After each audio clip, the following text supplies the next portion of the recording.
Mga vendor sa imahe ni Senyor Santo Niño mitiyabaw kay wa na sila'y halin sukad na hunong ang public mass sa Basilica del Santo Niño o gibalhin pa yun sila sa tapan sa Maritima Building. Ani ang report. Dini sa kilid sa Maritima Building, temporaryong gibalhin ang mga vendors.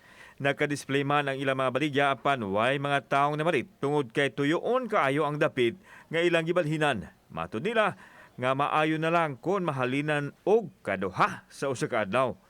Kadtong sa luyo, zero gyud. Lisod naman kayo ang sitwasyon kay lahi man to kung naimisa kay magbitbit sila sa Santo Niño then after mass sila ihapit diri. Sa pagkakaroon wala na gyud.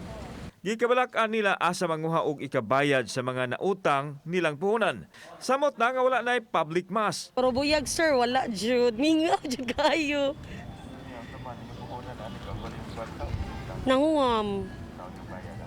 Amo na lang pasabtun sa niya. Data-datahan na lang.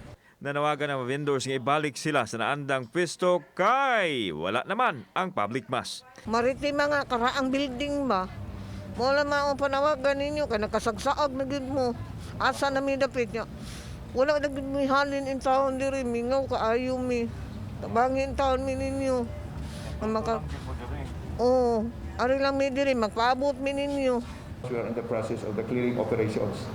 And I thank that, I hope and I thank to them na cooperative man sila.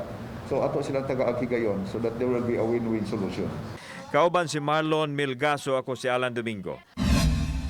Balitang Bisdak.